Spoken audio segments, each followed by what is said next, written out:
لە چوارچێوەی ئەو هەوڵە نەگریسانەی بۆ وەستاندنی کاروانی پڕسەروەری کۆمەڵی ئیسلامی دەدران. مامۆستا عەلی باپیر ئەمیری کۆمەڵی ئیسلامی و سێ ئەندامی سەرکردایەتی کۆمەڵ و ژمارەیەک لە پێشمەرگەکانی دەستەی پاسەوانی لە پیلانێکی پێشتر نەخشە بۆ داڕێژراودا لەسەر ڕێگەی دووکان سلێمانی و لە نزیک گوندی قەمچۆخە کەوتنە بۆ سەیەکی چاوەڕوانکراوی هێزەکانی ئەمریکا و دەستگیر کران. دوای دەستگیرکردنیشیان بە هەلیکۆپتەرێکی سەربازی گواسترانەوە بۆ زیندانەکانی سوپای ئەمریکا لە خواروی عێراق. پاش 2 ساڵ لە ڕاگەیاندنی کۆمەڵی ئیسلامی بە ئەمیرەتی مامۆستا عەلی باپیر لە ناوچەی هەورامان و موشەکبارانی بنکە و بارەگەکانی کۆمەڵی ئیسلامی لەلایەن هێزەکانی ئەمریکا و هاوپەیمانان و پیلانگێڕی زۆرێک لە ناحەزانی کۆمەڵی ئیسلامی بۆ سڕینەوەی کۆمەڵ وەک هێزێکی ئیسلامی کاریگەر و خاوەن پێگەی جەماوەری لەسەر گۆڕەپانی سیاسی و هەڵبەستنی تۆمەتی ناڕەوا و دوور لە ڕاستی بۆ سەرکردەکانی لە ڕۆژی 10 2003دا بە پیلانێک مامۆستا عەلی باپیر وەک ئەمیری کۆمەڵی ئیسلامی و سێ ئەندامی سەرکردایەتی و ژمارەیەک لە پێشمەرگەی دەستەی پاسەوانی و شۆفێر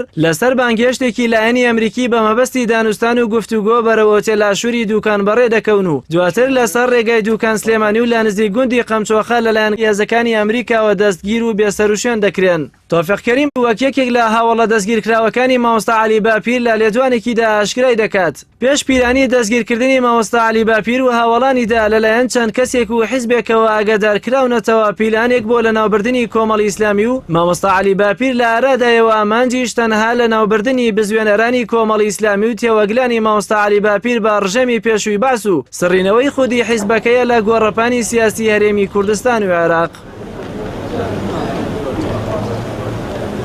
مامۆستا عەلی باپیر بۆ ماوەی زیاتر لە 22 مانگ لە زیندان و تۆفیق کەریم و دارا حەمامین و عەبدوڕەحمان سان ئەحمەد سێ لە ئەندامانی ئەنجومەنی سەرکردایەتی لەگەڵ 7 لە شۆفێران و پاسەوانانیان نزیکەی ساڵێک لە زیندانەکانی مووسڵ و ئەبوغرێب و کۆپەری بەغدا و بۆکە و ئومولقەسرمانەوە. دارا حەمامین یەکێک لە هاوڵانی مامۆستا عەلی باپیر لە کاتی دەستگیرکردنیدا باز لەوە دەکات لێکۆڵینەوەکان لەسەرەوە بوون کۆمەڵی ئیسلامی پەیوەندی بە حکوومەتی پێشووی عێراق و کۆماری ئیسلامی ئێران و ڕێکخراوی قاعیدە هەیە و پەیوەندی مامۆستا عەلی باپیر بە ڕژەمی پێشووی بەعسەوە. بەڵام کۆمەڵی ئیسلامی و مامۆستا عەلی باپیریش دوای زیاتر لە 22 مانگ زیندانی و لێکۆڵینەوە لەلایەن دەستگا جۆرەجۆرەکانی ئەمریکاوە ئەوەیان سەلماند کۆمەڵی ئیسلامی و مامۆستا عەلی باپیر پەیوەندیان بە هیچ کەس و لایەنێکەوە نییە و سەربەخۆ و مەدەنیانە وەک لە ئێستاشدا دەبینرێت کاری سیاسی و مەدەنیانەی خۆیان تێدەپەڕێنن.